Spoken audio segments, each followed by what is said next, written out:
afternoon, ladies and gentlemen, and welcome. I think we will be joined by more people as the session progresses. It's always difficult to separate people when there's food still to eat, but thank you very much for being here on time for this afternoon's session.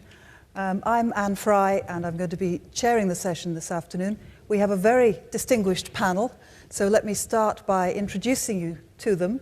On the far left, and it cleverly follows the order up there, we have Robert Severo, who's Professor of Urban Planning at the University of California, Berkeley, and Director of the Institute of Urban and Regional Development at the University of California Transportation Center. And he's particularly working on sustainable transportation systems. Next to him is Chantal Duchesne, and it's a pleasure to be with Chantal again. Chantal is a consultant. She was, until recently, Director General of the French Association of Local Authorities Responsible for Transport. And in that capacity, she chaired the transport group of the European Council of Municipalities and Regions. So Chantal has been a leading voice in European public transport issues for many years. Next to Chantal, I'm delighted to welcome Angela Glover-Blackwell, who founded PolicyLink back in 1999. And as the CEO of PolicyLink, she continues to drive its mission of advancing economic and social equity. And I know that Angela will be giving us some very strong messages on social equity, and I think raising some very interesting topics. Next to Angela, we have David Lewis, again an old friend and colleague, old in every sense, David, forgive me, who is Senior Vice President of HDR Corporation. He lives in Ottawa, Canada, and in Washington, D.C., generally in the airport between the two, I imagine. He specializes in transportation economics and planning, cost-benefit analysis, and regulatory assessment. And again, has been active in the field of the underlying economic issues for mobility for many years. And next to David is Gitam Tiwari, who is Professor and Chair of the Indian Institute of Technology in Delhi. Gitam has extensive research experience in dealing with the transport issues of low-income countries and the development of systems and designs to make transport more efficient, safer, and less polluting. We did have a further panel member, Valery Selezhnev from Russia. Very sadly, we've heard that his son was involved in the Marrakesh cafe bombing and is critically ill. So obviously he's not with us, and I'm sure you'll join with me in sending our sympathy and good wishes to him. So we have represented here in the panel a very wide range of expertise across a range of different issues. We are interested in rural deprivation, we're interested in gender issues, in the different concerns and needs that women have from transport. We're interested in economically disadvantaged people, in people of color, in people in developing countries. So we have a wide spectrum of perspectives, but the common theme that I hope we can develop this afternoon is that in many cases and in many places, transport planning, land use planning is failing the people that we're concerned about. We are finding that there are people left behind, as we say in the title. So what I want to focus on, and I want to engage all of you right from the start in this, is what can we do to make sure that we don't continue to perpetuate the design and development of transport systems that exclude people because they live in the wrong place or they haven't got the money to pay or for whatever reason it might be. So I hope that we can focus as much on the practical ways forward as on the economic problems that underlie this. So I'm looking forward to a very lively debate. We're going to start by asking each of our panel members just briefly to give us a few of their, if you like, their headline thoughts. And then I want to start to develop the discussion and to bring all of you in really from the beginning. So that's the plan. We have at least 2 economists on the panel, so we'll have at least 6 opinions just from them.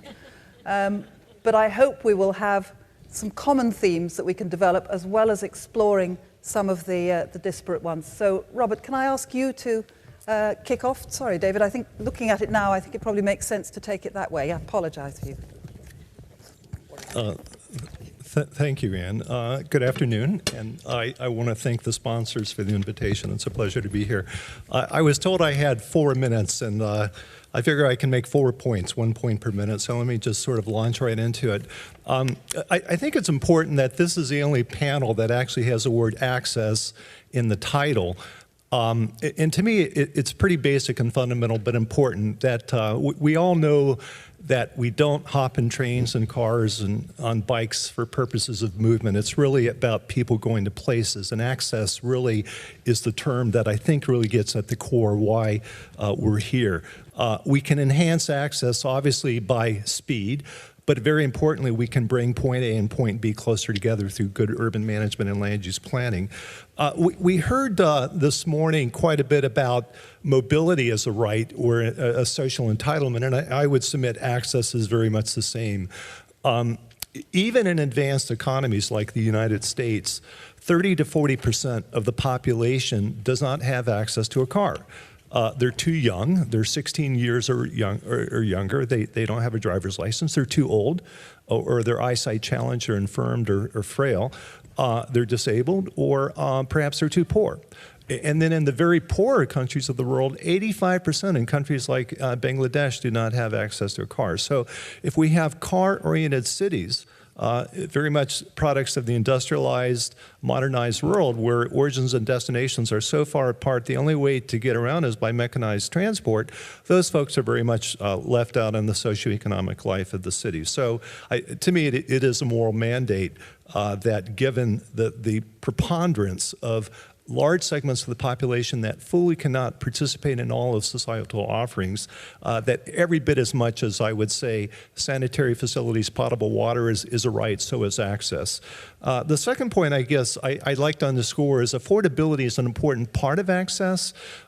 In the developing world, in cities like Delhi, Nairobi, Mexico City, a fair number of studies have been done showing that significant segments of the population, upwards of sometimes 30 to 40% of largely low-income folks living in squatters on the periphery are spending 25, sometimes as much as 30% of their daily earnings on transportation.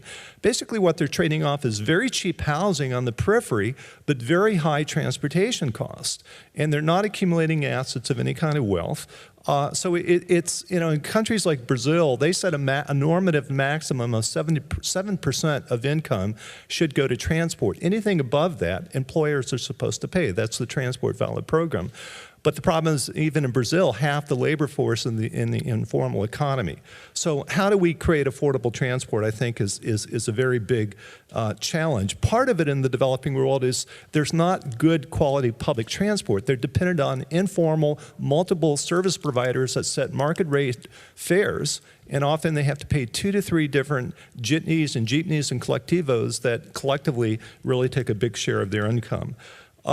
So how do we create affordable transport where clearly government can underwrite the cost?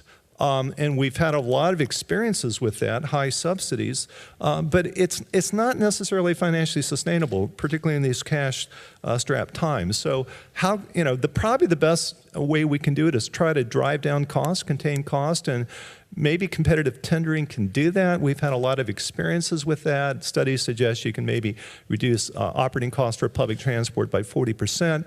But that's only when you have contestable markets and only when you really have good public oversight to ensure fair and socially desirable services are delivered. All too often, the marginal markets, which a lot of poor people are dependent on, off-peak periods when they have jobs in the service industries, for instance, on weekends and night when many times the private vendors are not serving. Another important point, I think, is that we need many more service price points as it relates to public transport offerings. And I would submit somewhat opening up the marketplace to more paratransit. It would be one way to provide more offerings to make transit affordable.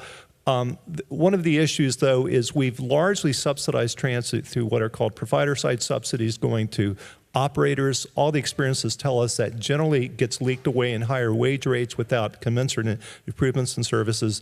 I would argue that paratransit with user-side subsidies administered by social service agencies probably would be better ways to make transit more affordable. And my very kind of last point I'll make is we heard this quite a bit this morning in one of the sessions, but if we really believe equitable access is important, we need to elevate that as a metric, a performance measure as part of our ongoing transportation planning evaluation process. Benefit cost studies, as we know, are based on travel time savings. All the global experiences tell us when we invest in roads or transit, what we do is enhance access. We expand labor sheds, trade sheds, market sheds. If we're going to really take this seriously, we need better metrics of accessibility. GIS gives us a capacity to monitor over time, to do things like, say, every $10 million in investment, how many more jobs are accessible within a half an hour by transit, or how many more medical beds, or so forth. We failed to formalize accessibility, I think, as a legitimate mechanism or metric that we use to evaluate transportation projects. And that's an area we simply have to make a lot more progress on. Thank you very much, Robert. I think you've touched on a lot of the issues we're going to want to develop as we go along, and that's great. Just to make sure the panel feel completely ill at ease, I'm going to jump around.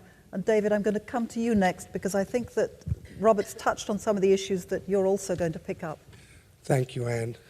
Well, I'm the other three of the 6 economists on the podium. From an economics perspective, transport is often viewed as primarily a vehicle through which to improve efficiency in the economy. And I think that's a mistake, and that's a concept we need to get beyond. I think the concept of an economically efficient transport system coincides and is coincident with the goal of promoting equal access and equality of opportunity and life chances through transport systems, is just as important from the point of view of the economy as is promoting the lowest possible cost and most efficient transport system.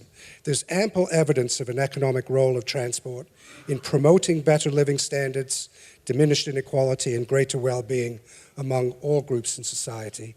And the economic evidence can be seen at 2 levels. One, at the level of aggregate overall transport investment, and secondly, at the role of specific projects and plans. At the overall level of public expenditure, transport capital investment measurably promotes growth in productivity. Now you may ask, well, how does productivity link to equitable access? And productivity growth, which is an important outcome of aggregate transport investment, is significant because productivity is key. Productivity growth in worker productivity, is key to closing income disparities between people, between regions, and between subregions. One of the most dramatic examples of diminishing sub-regional inequality exists here in Germany. And it's been the dramatic improvement in well-being and relative incomes in the eastern section of the country relative to the western since reunification has been attributed to a significant extent to the huge infrastructure improvements and investment programs that have been promoted here in the eastern part of the country. At the level of specific policies, investments, and plans, transport is seen to create economic well-being, as you've heard from Robert already, for a very wide range of socially disadvantaged groups that palpably benefit from better transport systems are the poor, elderly people, people with disabilities, children, young adults, and women in both the developed world and in developing countries. Observable benefits, measurable benefits, range from greater accessibility to work and other life chances to reduce stigmatic harms that are associated with social exclusion. And there's a very important economic, not just social value on reducing the degree of stigmatic harm that goes along with unequal access to opportunity. My last point is this, that in light of that evidence, I think that economic planning and governance in transportation need to do a much better job of adapting to the perspective on transport as a legitimate policy instrument for diminishing inequality. And this can be achieved in a number of ways. First of all, when we do the cost-benefit studies and the performance accounting systems, we have to account for a much wider range of social benefits than we traditionally account for in the cost-benefit and investment appraisals that we do to help establish which investments to go forward with. Secondly, in shaping transport plans, we need to shape policies and plans with measures, not just transport, but non-transport as well, in the context of transport plans. Housing and nutritional services and so on need to become a part of the transportation planning nexus, or if you will, transportation planning needs to become more a part of the wider social planning network. And finally, we need, in order to give transport a more direct, proactive role in fostering equality, we need to get into methods beyond cost-benefit analysis, methods that are known variably by various terms such as social justice and environmental justice, that get beyond the economic valuation in simple-minded terms or in straightforward terms such as the value of time. There we agreed on a couple of points as two economists. Thank you. Best quit while you're still in that position, I think. Thank you very much. And I think that your very strong point at the beginning that efficiency and equity don't need to be mutually exclusive, again, is something that we should be developing as we go along. Angela, can I come to you next? Because I think some of those points will resonate with you. Thank you, because they certainly do. This issue of transportation has been at the heart of the struggle for civil rights among African Americans and Latinos in the United States for some time. It was in the 1950s that Rosa Parks sat down on that bus in Alabama and actually was a centerpiece of the movement for integration in America.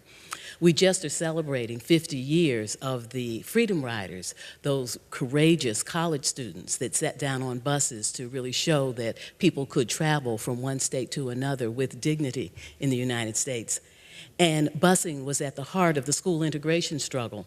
And black communities, particularly the economic viability of black communities, was completely destroyed in the 50s, 60s, and 70s as the highway movements destroyed black communities all over the country. And so it's very interesting that now, once again, transportation has come front and center. We're at a point in which people have, people who are poor in the United States, and many of the people who are poor in the United States are either African American or Latino, some Asian groups, Native Americans.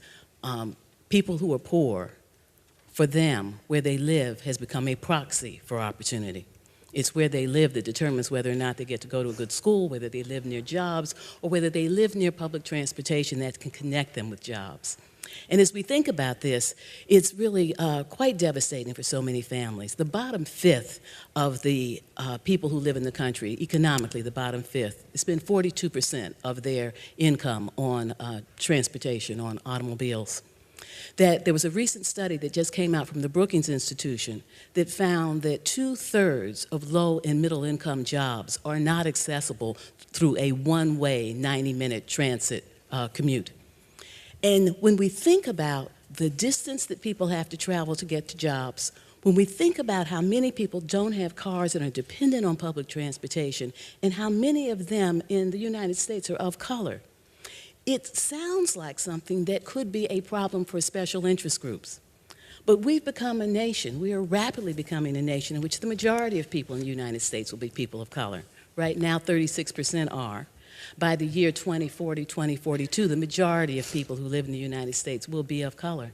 And so when you think about the particular problems of accessing jobs, accessing health, accessing education, it's not just a problem for people who might think of equity as a cry from special interest groups. It is that. It is the right thing to do, but it has also become the economic imperative.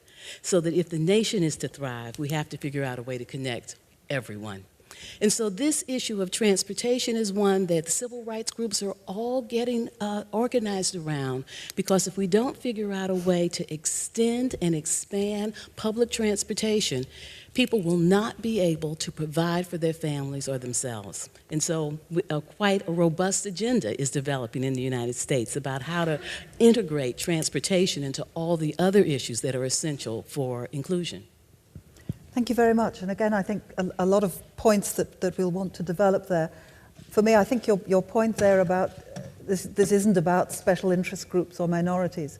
And if you add to that the perspective of the aging population and the demographics and the huge numbers of people there, and then moving on to Chantal's area, looking at the needs of women, again, we're not talking a small part of the population here. Chantal. Thank you. Women are not a small part of population. They are half of the population. And often transport is designed by men for men. And it is a big problem for the access of women to the transport system. So the transport system is efficient for half the population. It is a big problem of efficiency. Women need transport like men for their activities, but they have specific constraints. And it is the same in developed countries and in developing countries. The questions of the double day of work is a reality in all countries. So women have less time for the mobility. It is a big issue.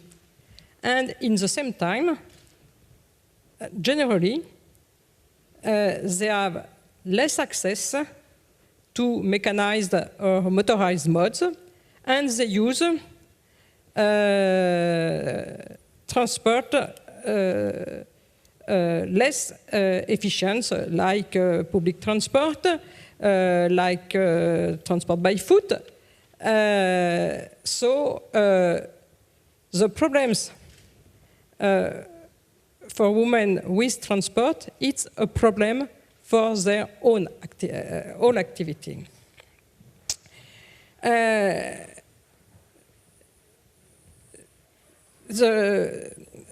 This morning, I will talk about pedestrians and public transport. We talk on the morning about pedestrians with the Association of Pedestrians, and it is a very big issue because, like the man said this morning, pedestrians are generally not taken account in the policy, so they don't exist. And the women who walk along the roads don't exist. And we have a lot of accidents, especially in developing countries, because women have to walk along roads without light, and it is very dangerous, for example. For public transport, in developed countries, in Europe, 2/3 of passengers in public transport are women. But generally, public transport, like roads, are designed by men. So the specific constraints of women are don't take in account. For example, generally, public transport is radial transport. And women have a lot of trips, multi-directional trips, and in a small perimeter. Our public transport is very bad adapted for this kind of trips. An example, in France, in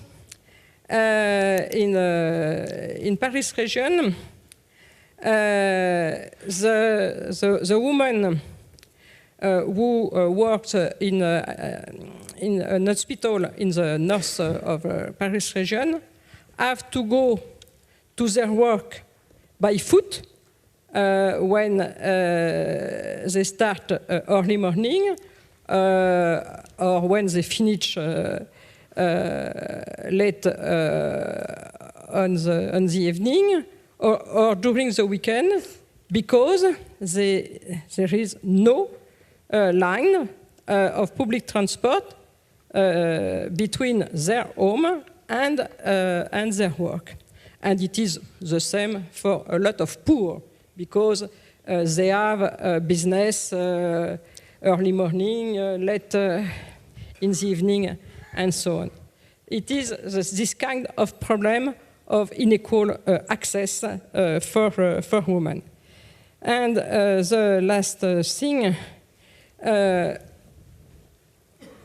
I start with transport is designed by men for men. So we have to change that. And we have to take account of the point of view of women when we design transport. And all the experiments, especially in developing countries, show that when we take account of the point of view of women to design a transport system, we improve the transport system. Thank you very much. Well, at least we have the majority voice on this panel this afternoon, Chantal, so people will have to listen to us. But again, I think your point about how do we get to listen to the voices of people for whom transport is not meeting their needs, because they're not being counted, they're not being picked up. And I think that's a very key issue. Geetam, do you want to give us a perspective from India? Yes, I would like to use these 4 minutes to point out, at least underline 2 aspects which have been partly mentioned here. First, when we talk about access, and transport is an enabling mode, it is providing access to employment, to various other activities, I think we have to underscore it is safe access we are talking about, not just access. And safe access means we have to worry about both security, that is safety from crime on the street, which is an extremely important issue for women to use public transport, and also safety from traffic crashes, which means providing systems, an environment, and infrastructure which ensures safety to all road users. Second important issue that I'd like to raise here is that somehow we seem to think that providing good public transport, and most of the time, most of the authorities think that by providing high-profile, high-cost metro rail systems is one of the answers, is one of the methods that you're providing access to all. And I would like to argue that on its own, these kind of public transport systems do not provide access to all. In fact, they introduce severance to a large majority of people who cannot afford even a subsidized public transport system. Especially in countries and cities where for designing these kind of systems, we have to evict people from the city and make space for these capital-intensive and resource-intensive projects. For those users, not only that they cannot afford to use these public transport systems, but in fact, because of construction and introduction of these systems, they lose accessibility. We have actually documented that how access to employment, access to transport itself has reduced because of these projects. However, these kind of public transport systems seem to have a fascination with technology, I would say. That when we talk about, when we start talking about accessibility or providing access to all, I think there is a conflict between what we call modernization of transport systems and what in this century I think we have to worry about is sustainable or equitable transport systems. Modernization of transport system is all alluded to technology, fascination with technology, investments in, I think, projects which attract, which become bankable projects. So whereas doing bicycle lanes or pedestrian paths, these are actually access to all. They would very much have resonance with the kind of theme that this panel has, no passenger left behind, because 100% of the city residents sometime or the other are walking, are pedestrians. However, these do not become bankable projects. They are not very attractive from investment point of view. So therefore, our really high cost, projects which are very capital intensive, like metro rail projects, monorail, LRT, these seem to be really, they become very attractive for most decision makers and politicians. And I think Enrique Peñalosa outlined some of these thoughts in the morning panel also. But I think challenge for us, if we really want to believe in this no passenger left behind, is to really reprioritize our order with pedestrians on top, and I would say cars definitely at the bottom of the pyramid. And if that means that car passengers sometimes have to be left behind, we have to accept it. Otherwise, just by providing capital-intensive transport projects, we don't provide actually access to all. Thank you very much. I think, as you say, you've echoed some of the very interesting points that Enrico Peñalosa made this morning, and that the voice that's being heard and on the basis of which investment is being made is the voice of the well-off, the already traveling people. And the voices of those who don't have the same life chances are not being heard, and therefore their situation is often being made worse by the development of high-tech, high-cost services that may exclude them and may even make their life conditions worse than they were before. So that's a very big issue we need to consider. I just at this point want to bring in from the floor Peter White, who's contributed one of the background papers to this session, which is particularly on rural issues in transport. And I think I saw him somewhere. Yes, there he is. Do you want to just give us a few comments at this point just to help us set the scene? Thank you, Peter. University of Westminster, London, UK. I've written a paper for the ITF related to this session on rural communities access, which is available through ITF here and on the website. I've looked mainly at the British experience in this, which I think raises one or two interesting questions on which the panel might like to comment. Within Britain, in fact, we've substantially improved rural public transport accessibility in the last 15, 20 years. The proportion of the population within a 13-minute walk of an hourly bus service in rural areas, which is populations of less than 3,000, has very substantially increased. And that's been achieved not only through innovative methods like demand-responsive services, but also boosting relatively conventional bus services with better frequencies, better marketing, access through low-floor vehicles, and so on. And this would be another example of using relatively low-cost techniques, but improving access and service quality, and therefore increasing ridership. To take up Robert Severo's point, we've also been able to contain the cost of that, since most of the provision is either commercial or through a system of competitive tendering, not open subsidies to the existing operators. However, the demand-responsive service, while very useful to some users, does incur a very high cost per passenger trip, which I think does need to be borne in mind. The other outcome of the British experience, I think, of relevance is the way in which we can try and assist certain groups of users in terms of the cost of travel. On commercially registered bus services, there is no control of the fares, so they can be quite high. But we do have two categories of traveller who receive entirely free travel. One is children who travel to school who live above a certain distance from their school. The other is everyone aged over 60, even if they're still in full-time employment. Now, undoubtedly, that helps those two groups, but is a very arbitrary way of giving assistance. For example, children who live less than 3 miles or 4.8 kilometres from their school don't even have a bus service provided, let alone free of charge. We have some relatively well-off elderly people given free travel, yet working-age people on low incomes who do not. So one issue is, in particular, if we're trying to provide assistance with fares, how do we have a mechanism which targets the groups who might most need that assistance, which is not too complex to manage? Thank you very much. Again, some key points there. And I don't know whether David or Robert, you want to comment, particularly on that last point about the mechanism of is giving free fares to older people the best way to encourage them to use public transport? Isn't it better to be investing in more buses, better access? How do we get that balance right? David? Well, I'm not sure I can give a short answer to how to get the balance right, but I can certainly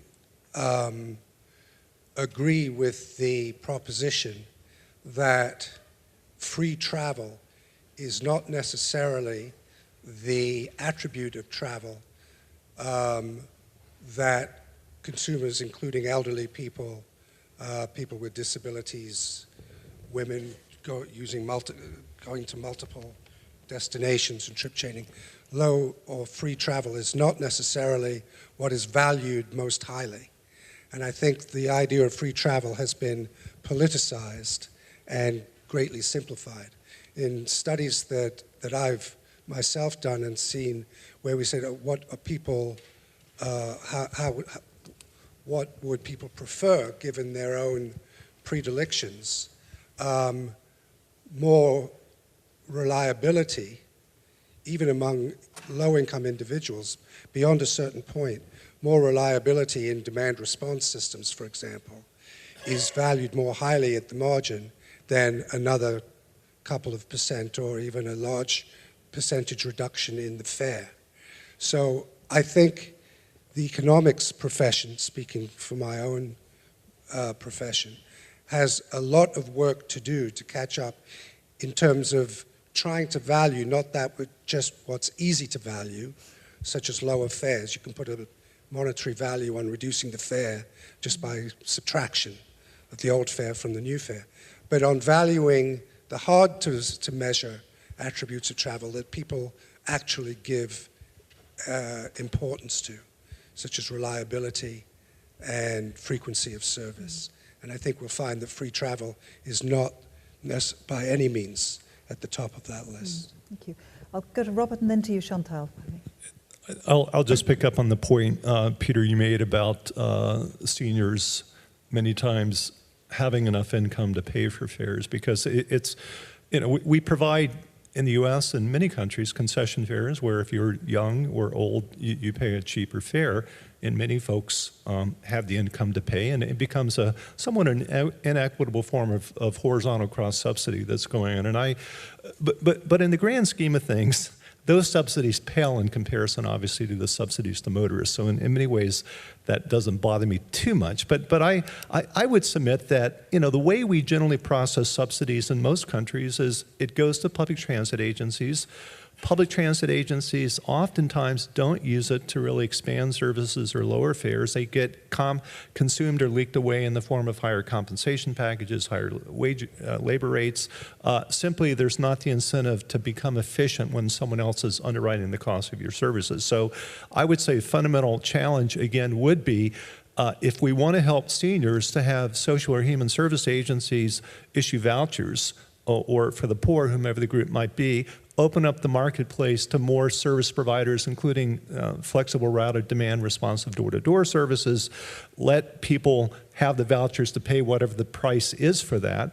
Hopefully you'll get, again, more service price points, more economies of scope.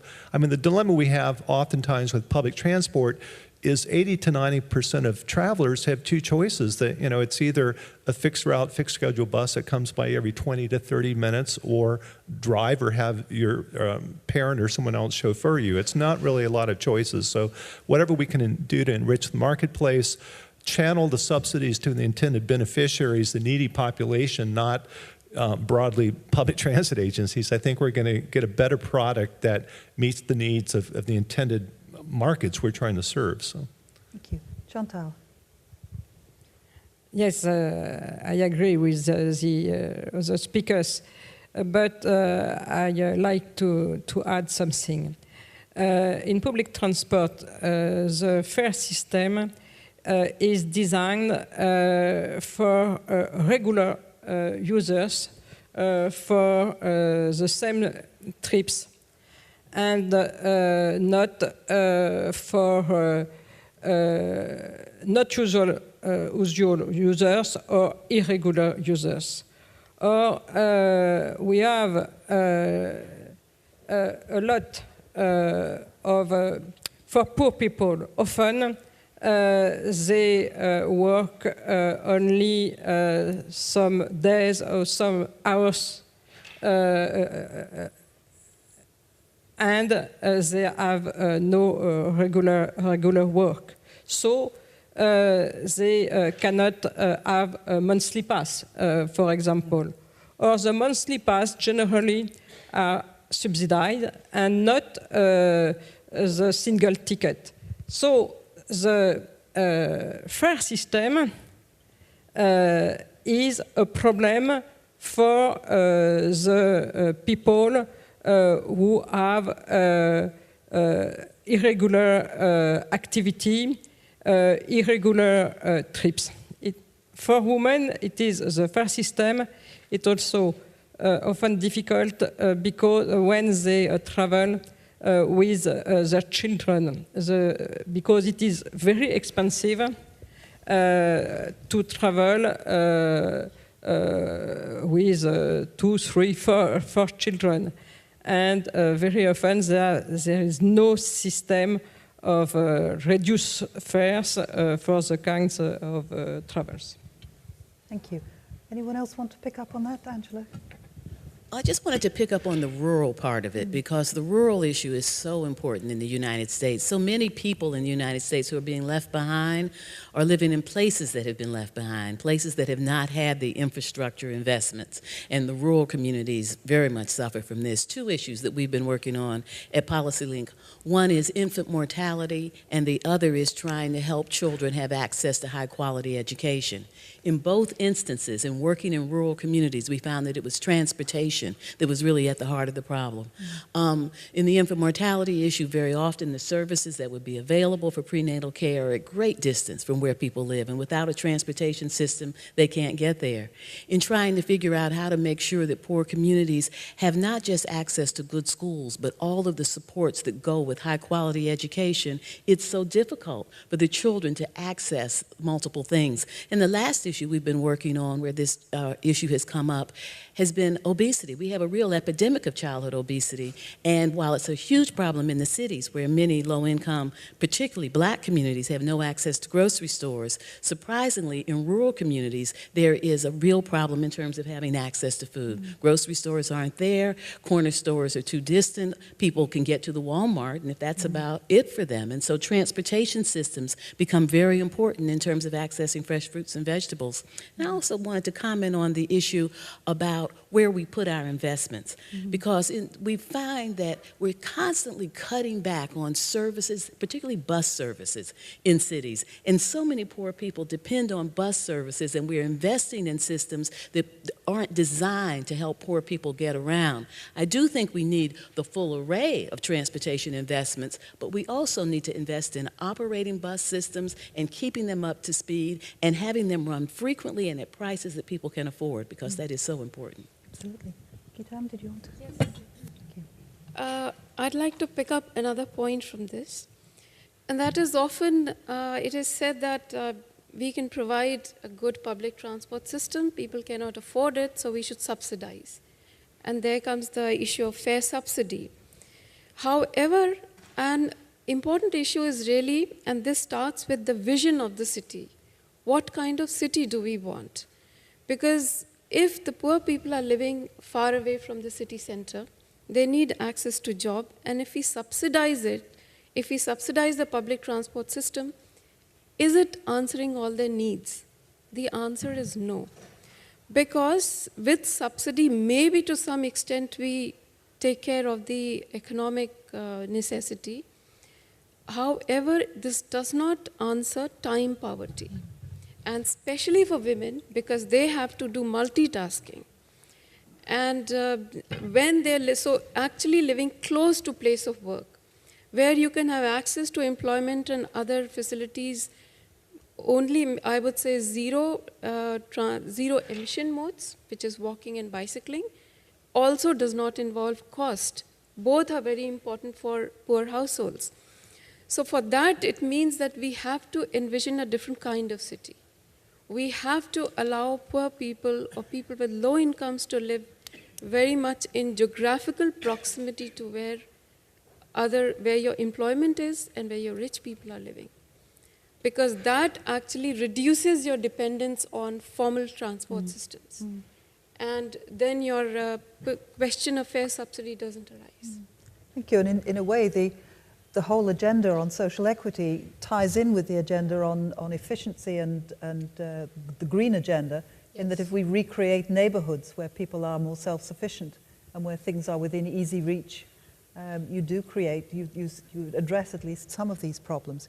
What I'd like to do now is turn to all of you out there and see if any of you have a comment on what you've heard so far or a question you'd like to put, and I'll do my best to see you. Let's start with the gentleman right at the back there. If you wouldn't mind telling us who you are and whether it's a comment or a question, and to whom. Yeah, hi, my name is Scott Belcher. I'm the president of the Intelligent Transportation Society of America. And my question is, in an era of declining resources for public transit, how do you balance, from a policy perspective, the need to provide better services that are more efficient, that are safer, and that people can access, with the need to provide more service? Because there's not going to be more funds. There's likely to continue to be we're likely to continue to be stretched. And as we try to deal with congestion issues in the city, we've also got to provide public transit that works and that attracts the entire spectrum. So my question is, from a policy perspective, how should transit operators and how should regulators be making those trade-offs? Thank you. I think that's a very good question. Who would like to tackle it? Robert, do you want to have a... I'll just give one perspective, certainly. You know, it's pretty fundamental, but mass transit needs mass. It needs density to some degree to stack up enough origin destinations on these transit corridors to fill the trains and buses. So we need an urban forum, for the most part, which is much more conducive to transit riding. The reality is, if you agree to the fact that motorists don't pay the full freight of using a car, be it in terms of fossil fuel consumption or air pollution or the congestion they impose on other motorists during peak periods, that we underwrite the cost of using the car, we get auto-oriented settlement patterns. Public transit has a hard time making a go of it. So, you know, I would submit we have to better design our cities, and partly by charging higher prices to the motorists would create more of a market demand for people to live closer to their jobs and higher densities, which would, I think, create a virtuous cycle. We would create a built form which is much more conducive to transit riding. We'd get out of this vicious circle where declining ridership leads to service cuts, which leads to even greater ridership declines, to a virtuous cycle where higher ridership would result in much more frequent, better quality service, and we would have a better financial basis to sustain the transit. So. Thank you. Anyone else on the panel? Angela? I agree with that completely. And the only thing I want to add to it is that we have to really bring a sense of urgency to the situation that we're in, and not just think that we have the leisure to just make choices. We have to make some long-term choices. We've got to get people out of their cars, living in more dense communities, thinking about regions and regional equity, how everybody in the region can participate and benefit. And that really is going to require that we not play to every interest that makes noise, that we have to think about what's going to be good for the long term, get aggressive about pushing it, and unfortunately, in the United States, it means that we have to come to grips with issues that we've never dealt with. When I talk to you about the civil rights movement, that's right at the heart of this. We're not, as a nation, going to start using public transportation at the level that we need until we become comfortable sitting next to the other. That's a big issue in the United States. And we're not going to become more efficient in terms of living in more dense communities until the communities that are the built environment have good schools, grocery stores, amenities, parks, decent housing. And that has been the agenda for groups that have been left behind for decades. And so I think that we've got to push hard to make the investments that are going to be good in the long run, because we're in a bit of a crisis. Thank you. David. Just a brief comment and following up on something Rob Severa just said. My point is, I think the answer to the question is it's going to be extremely difficult. And I think that the reasons, and I think it's going to take a leap of political faith and leadership to make it happen. I've been searching around this area now for nearly 40 years.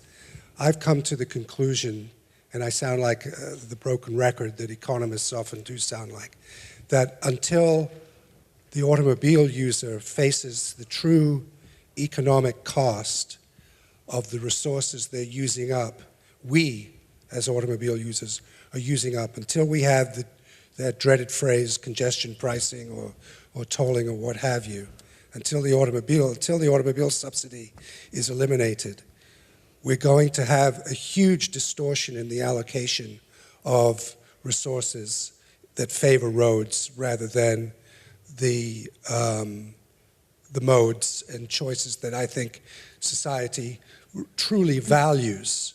But people don't know what they value and what they choose until they're faced with the true costs. I don't think the environmental issue is going to be solved until we have a carbon tax. I don't think the transportation issue is going to be solved until we have a congestion tax. Thank you. I think one of our key problems here is that politicians, by definition, have short-term horizons. And as Angela's just said, this needs a long-term view, but it also needs urgent action. So we've got an essential problem there between the two. Gitam, did you want to come in on that? Yeah. Just to give a slightly different perspective, because I come from that part of the world where the cities are very dense. We already have very high density in our cities. And I think this is to our advantage, exactly what Robert said earlier. Our challenge is how to retain this. And I think just briefly I would say that, and I would underscore this, that our obsession with car congestion is the main, I think, debilitating factor, which is not preventing us go towards the right thing.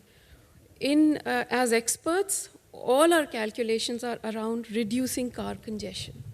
A public transport system where the benefits are not really judged against the users of the public transport system, but whether it has got negative adverse effects on car users. I think this is what is really a major stumbling block.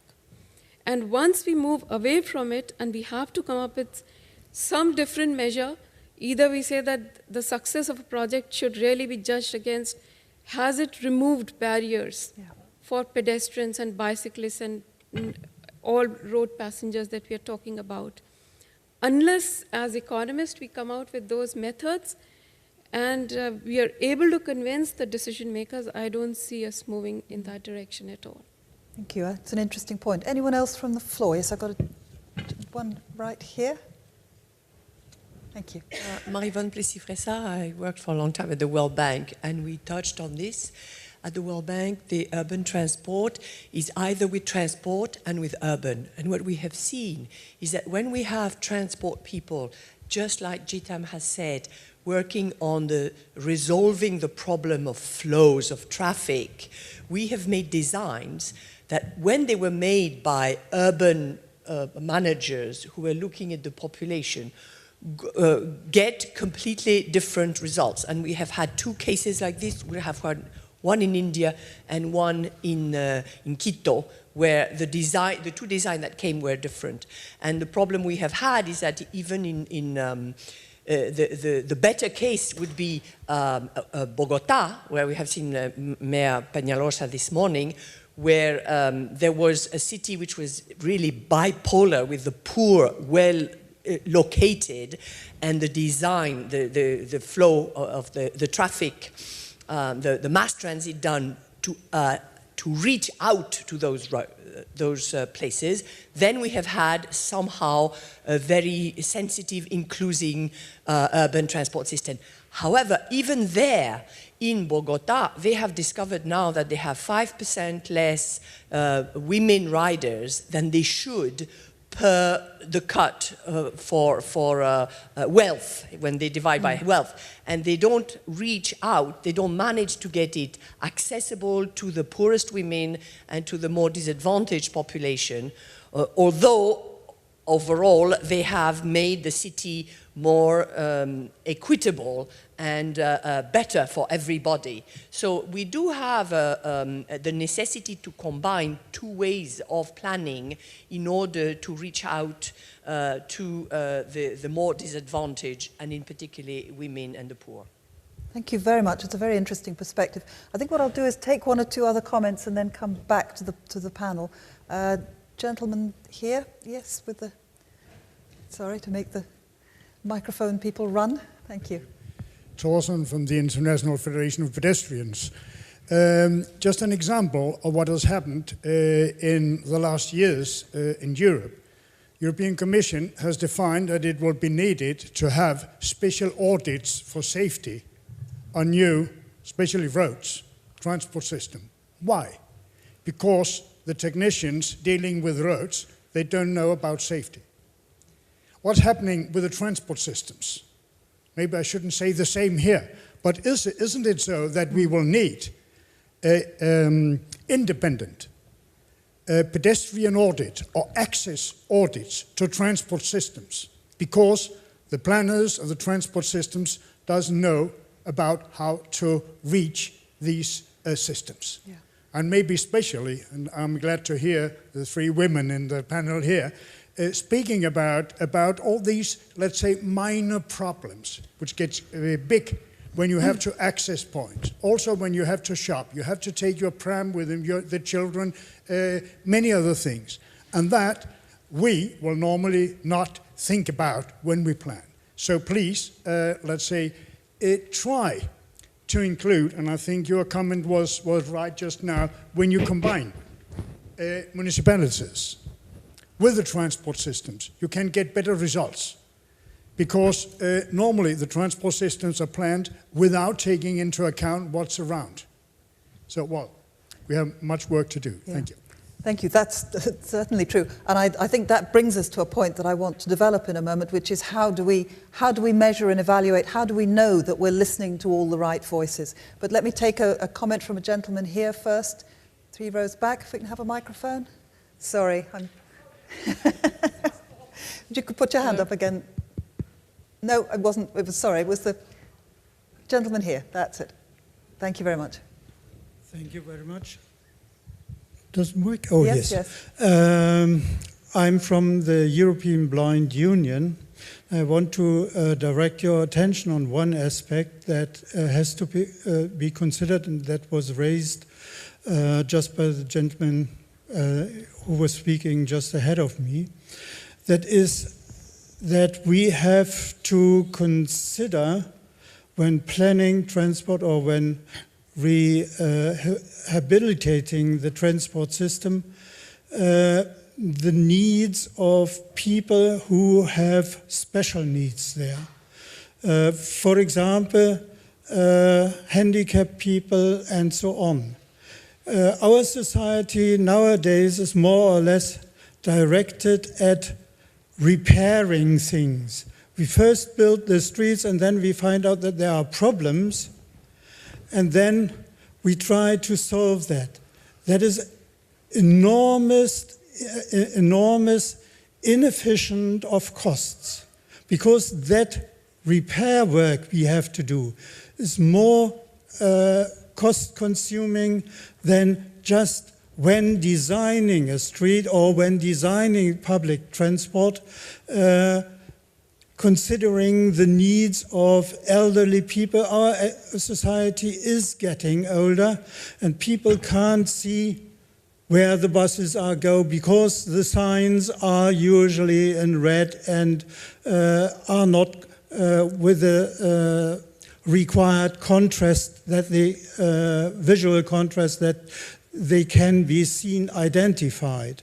Things like that. Or when we think of people crossing a road, the traffic lights are operating in the direction of speeding up the car traffic.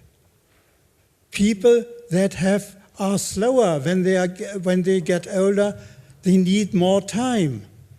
Why don't we use systems where these things are acknowledged? And I think when we do this firsthand, when planning a traffic system, then it will be much more cost efficient than we do it nowadays with lots of repair work. Thank you very much. And I think that ties in very much with the points we've heard. And I want to come back to the panel on this, that there is evidence that voices are not being heard, that decisions are being made, investment decisions, political decisions, without understanding the needs of people whose lives are affected by them. But how do we arrive at a better way of measuring and evaluating? Angela, and then Chantal. One of the things that we have been doing, working with our partners, is really bringing the voices of those who are often left behind to the transportation decision making. We have a whole process of bringing people into the metropolitan planning organizations, training people about what the transportation issues are, how to be able to participate. We have an initiative in the United States called Sustainable Communities Initiative that really offers an opportunity to do precisely what we're talking about here, think in a holistic way about community with transportation and housing all in the mix. And we had a series of meetings and webinars and telephone conferences with equity advocates and civil rights groups and public health groups from around the country and those who are doing organizing in community to help them understand what the equity issues are, how to raise them, and how to get involved. At the same time that we're working with people, people from the ground, we're also working with some of these agencies to put pressure on them to understand that they can't solve the problems they're working on if they don't deal with the equity agenda. So bringing in new voices, I think, is absolutely essential, but it takes an investment to do it. And it's a two-way process. You need the agencies to be listening as well as the voices to be speaking. Chantal. Yes, in the same idea, transport is often a very centralized system, especially a public transport system. And because we need to have a strategic view to organize the transport system. But we have to have a strategic view, but also a proximity view to take account of the needs of the different parts of the populations. And the democracy is easier with proximity. The questions for the policymakers is to have the two levels, strategic levels, to have a strategic view, but also subsidiarity to take account of the little things very important for each part of the populations. Yeah. Thank you. I think it's absolutely, it's the macro level where you need the big picture, but it's also the micro level where you need the kind of details that the gentleman from the European Blind Union was just mentioning. Robert and then David. I was just going to make a comment on sort of our formal process of planning and programming projects. Most metropolitan areas in the United States, and I would assume in most developed countries, 90 to 95% of the dollars are really being guided by these long-range, large-scale travel demand forecasting models. We're basically, we're projecting 2035 where population employment will go. We load traffic on networks, and whatever investments are going to enhance the speeds through these networks really are the things that, bottom line, do have a big impact. Vehicle hours traveled, metrics like that. One of the dilemmas is just the scale and the resolution of analysis. We don't even get at issues like safety or pedestrian quality. The zones are simply too big to even capture the fabric and texture from which walking trips are made. They're kind of assumed away. So the entire formal planning, programming process is just biased from the outset of standard forms of mobility. It's all based predominantly on, as we've talked about, efficiency of movement and speed. So beyond the fact that we need better metrics, we need to formalize how we measure accessibility, safety, affordability, sustainability, livability, all of these other things that we realize are so important about cities and people and places. We need an entire set of different apparatus, getting away from these mega scale models. Who knows what gas prices are going to be in 2035? That's going to have a huge effect on what the traffic conditions are we modeling. It's just, in my judgment, very wrong-headed. We need a different scale, a whole different platform from which to be guiding a lot of our investment decisions. So. Thank you very much. David? I think there's real potential in the initiatives in the UK and in France, President Sarkozy and Prime Minister Cameron, in relation to trying to broaden what we measure to get a sense of human progress. We're measuring GDP and gross national product as the principal means by which to assess whether people are being made better off by our policies. That's being President Sarkozy and David Cameron and others are starting to think more about now. Well, can we look at measures of so-called subjective well-being, or I hesitate to use the phrase, measures of happiness. And there is an important new science of measuring what is ultimately subjective, which is beyond, and broader than happiness, which is this notion of well-being or subjective well-being, where rather than saying what's easy to measure and therefore let's do that, and we all know what gets measured is what gets done, we're saying what matters to people in terms of their self-assessment of what makes them, us, feel better off, and make policy from that perspective. And it changes things. From an efficiency point of view, we might choose to close libraries or rural post offices, or indeed rural transit systems. But if you say, well, that's okay from a GDP or efficiency point of view, but maybe libraries and post offices are seen as by people and rural transit systems, making them feel more a part of the community. And community is an attribute that we value as part of subjective well-being. So I give a lot of, I'm encouraged by the movement towards the measurement of well-being as a substitute for GNP, or as a collateral set of accounts to GNP, in doing what you asked how to do, Anne, which is to start finding the measures that will guide us to a set of policies that actually make a difference to real people in real ways. Thank you.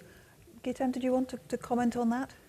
Yes, I think we can use synergy with environment barriers or environment constraints.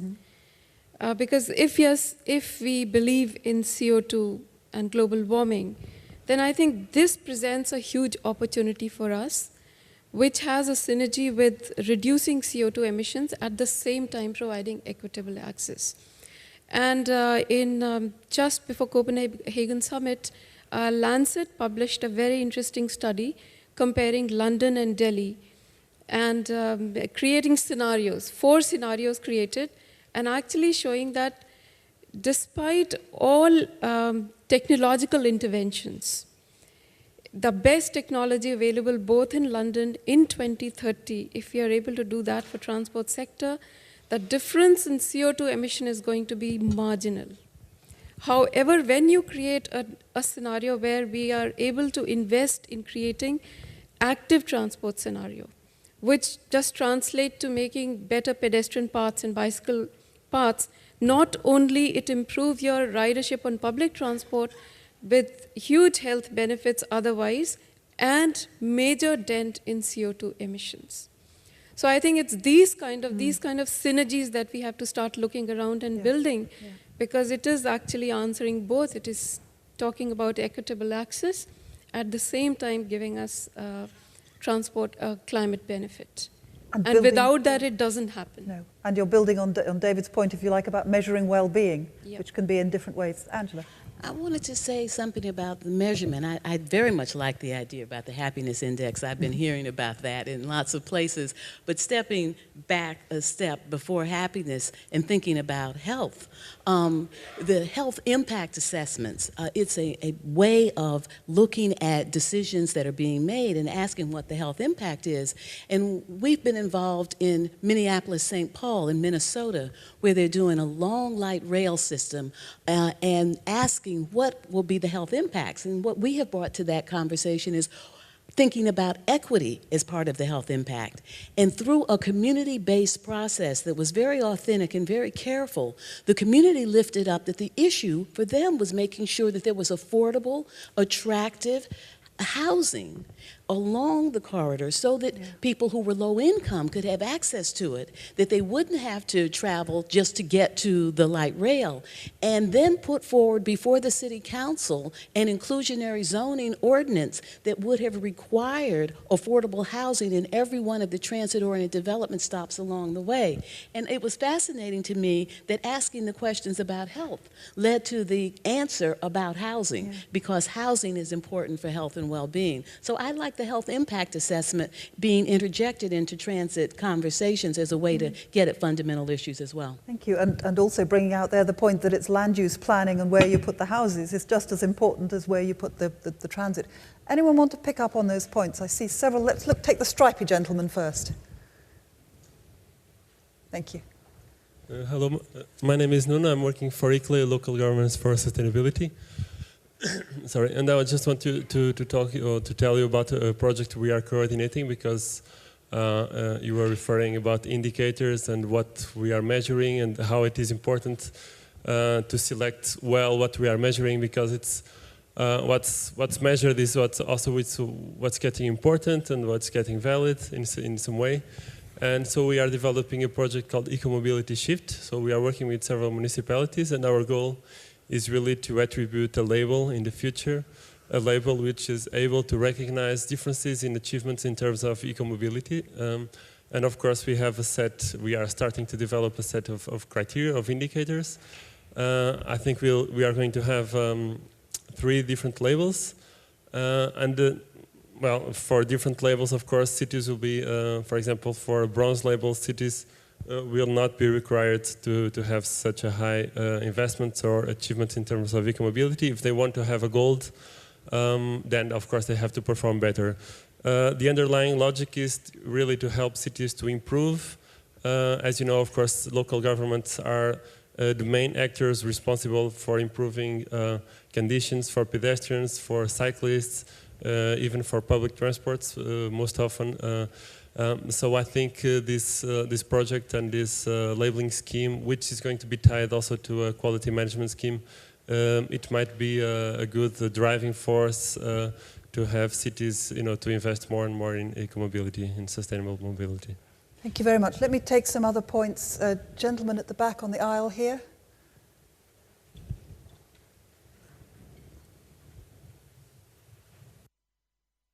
Ganesh Mohan from IIT Delhi. Transit-oriented development and access is being promoted as a way to solve some of these problems. And I think it should be done in those countries with very low densities and which depend on cars today. But in countries like mine, we have traditionally done transit-oriented development. All the poor people live along railroad tracks and along roads, and they settle there, if possible, illegally. And with transit-oriented development, we are moving them out by putting metros there and building expensive department stores and McDonald's and so on, so that poor people can't use them. And they have to be shifted away from this modern transit. So I think we have to be careful in how we look at things and what services the less poor, less rich people, what they've decided. So it's very important to look at what low-income people have done illegally in Asia and Africa and learn from them on what really works. Because they've done it under such great difficulty to live illegally. There must be something good in what they're doing for them.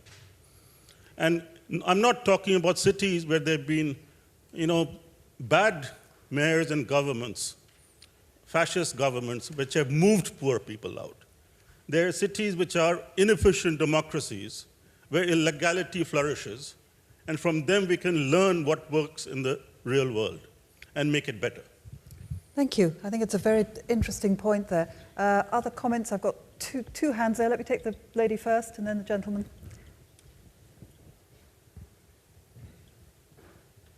Thank you. Oui, Allô, Yep. vous m'entendez? Yep. Oui, bonjour. Well, first of all, I would like to stress that equitable access is an extremely important topic. And the interurban dimension has been mentioned several times, which is good and which I like. It was extremely interesting to also hear about examples to show that it can also be positive to have a high demographic density. So you said there are negative cases which might have positive impacts with respect to equitable access. And this is a different way of dealing with the city. Sustainability within a denser urban population and looking at those kind of issues. Let me again take some more points, then I'll come back to panel. Yes, gentleman next to that lady there.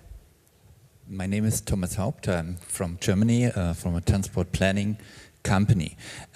My question is, and my comment is, we have heard a lot about some visions to focus on pedestrian and cyclists. If we have a clear vision of a sustainable city, now more than 50% of the population are living in cities, so we need a clear vision how a functional city works from the demand and from the supply side of the transportation system. Then we are able, with our tools, it was already mentioned, as transport planners, to develop the right shape of the city, with the right means and the right mode in the city. I cannot imagine that we get a city only by pedestrian and cycling. We need some more transport and high mass transport systems, also if you think of good traffic, etc. So are our tools right, and do we have a clear vision what our target is? That's my question. Thank you. Very good point. Let me take just one or two others before I come back. Lady right at the back on this side and then halfway down on this side. Yep.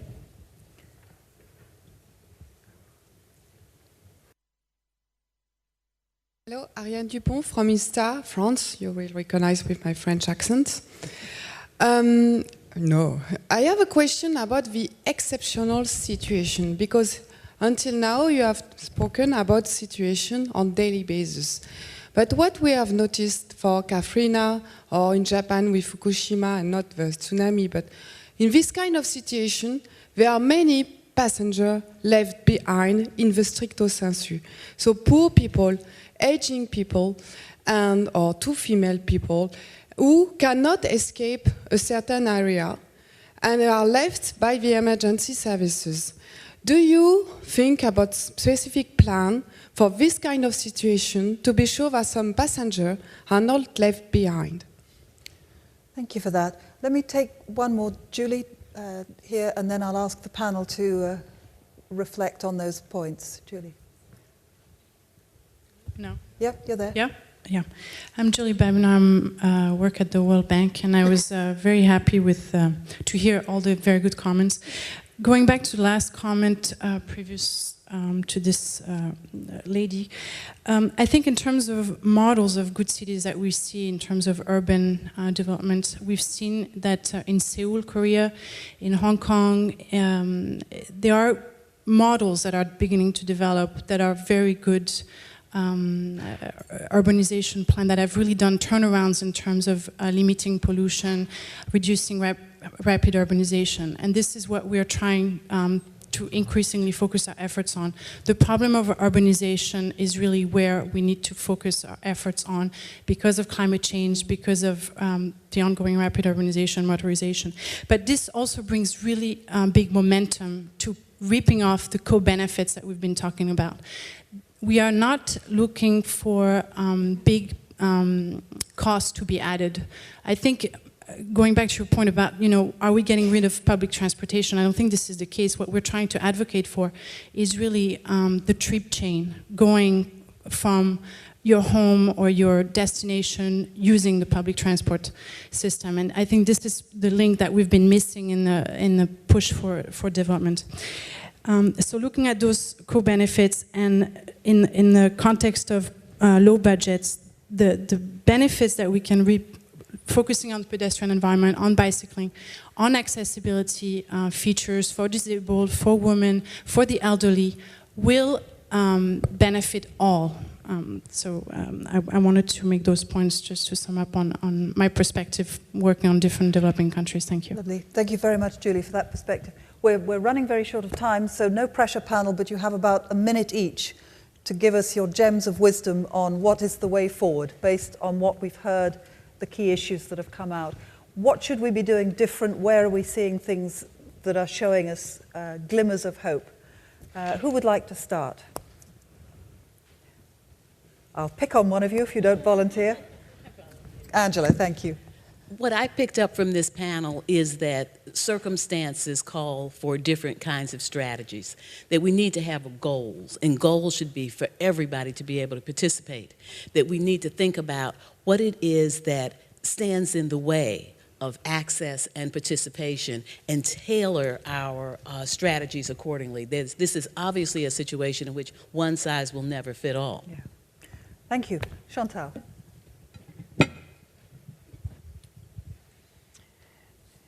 Yes, I think we have to design a system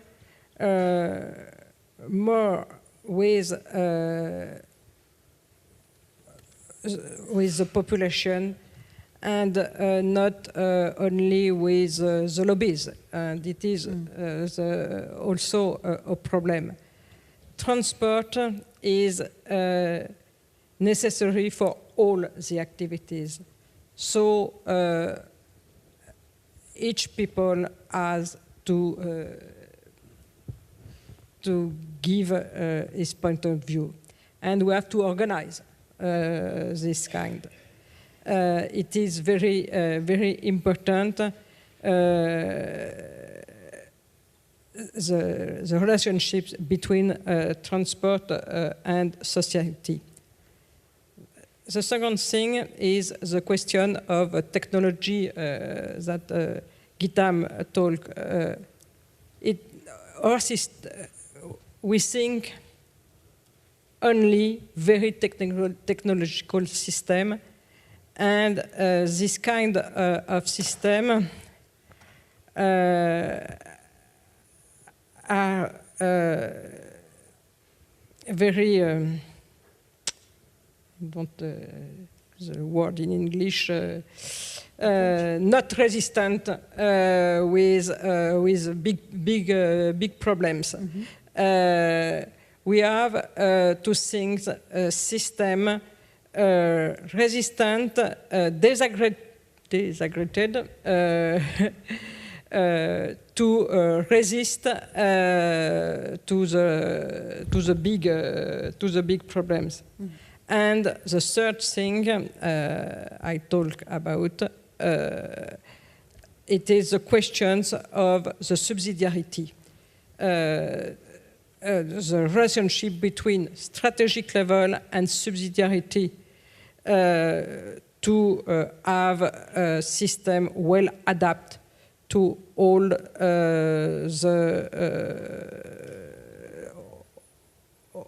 the populations, for active people, for old people, for children, for women, and so on. Thank you. Robert, final brief comment. I was going to just pick up on the point. I agree. It's very important to have good models, and we heard places like Seoul and Hong Kong and Curitiba, and I would add London and other places as great examples. Not so much that we want to carbon copy, like transplant these to our cities, but to adapt and somewhat stylize the experiences. The problem I wrestle with, though, is we hear a lot about the visions of the city of the future. The reality is we're very much a plural public. We're very diverse. Some people want to live in Houston. Other people rather live in Manhattan. And in terms of demographics and lifestyle choices and household compositions, we're not this very unitary, homogenous set of households. So it's really hard to carve out a vision that we all buy into. The one thing, though, I do submit is that we have so much in places like America and in many other countries invested so heavily in an auto-oriented lifestyle.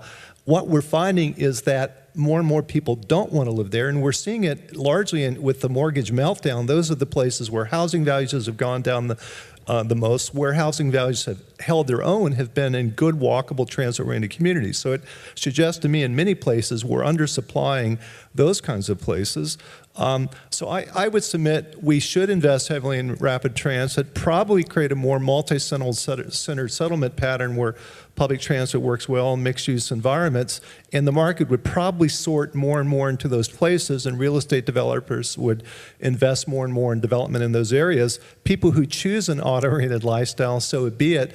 We need to obviously do a much better job of passing on true charges of that lifestyle and hopefully rechanneling those funds into communities where we want to emphasize livability and urban design, urban amenities, and so forth. So I guess what I'm speaking very much to is somewhat better understanding unfolding markets, lifestyle preferences, and designing mobility options in places that meet this and passing on charges where you indeed pay the piper if you choose a less than resourceful lifestyle dependent on high use of the private car.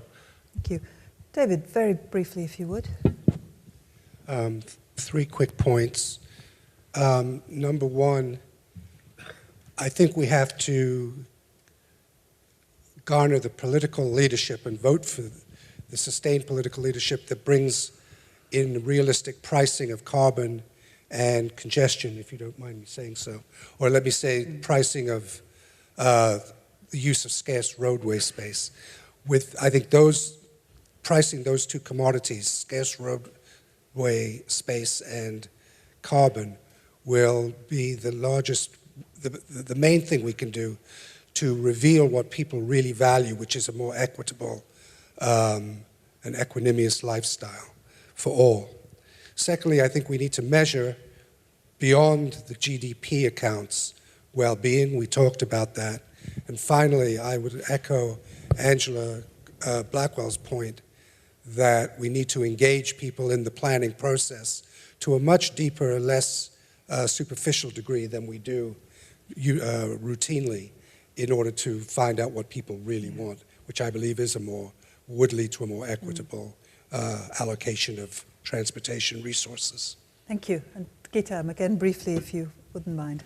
Yes, then I think most important thing from my perspective, I would say that because there is so much fascination with constructing metro systems and LRT in many of the cities in Asia, I would like it to become mandatory for these projects that it should not be about constructing a rail system. It should actually it should become an integral part of these projects to create accessible pedestrian paths and bicycle lanes along with this project, so that when we say we are doing a metro project, it should become, it should become implicit that a metro project you cannot do without investing in pedestrian paths and bicycle lanes. Because as long as we keep them separate, the attraction for technology is so high that one gets done and the other gets left behind. That's precisely what gets left behind. So I think that has to be made mandatory, because on its own it is not happening. Thank you very much. I'm not going to attempt to sum up in about an hour and a half, tempted though I am. I think I just would want to say that, going back to where we started, no passenger left behind. I think what's come out loud and clear is we're not just talking about the passengers, we're talking about all the people who can't be passengers because there is no transport, or they can't afford it, or they live in the wrong place, or it doesn't meet their needs. So what we're saying, I think, collectively, is that we need to go back to basics. We need to start with people and people's needs. We need to look at where they're living, where they're shopping, where they're doing their daily needs. We need to start looking at well-being rather than saying, you know, what we need now is a new mass transit system or a new 5-lane highway, and go back to the basics of everybody's needs, and in particular, listening not just to the loud and the well-off, but listening to the silent voices of the people who have no choices and have no options, and whose whole lifestyles are being confined because of lack of access and lack of transport. So it's a big, big agenda, and we could have spent as long again, but I think we've had some fascinating views, both from you out there and from our expert panel. So would you please join me in thanking our panel very much indeed.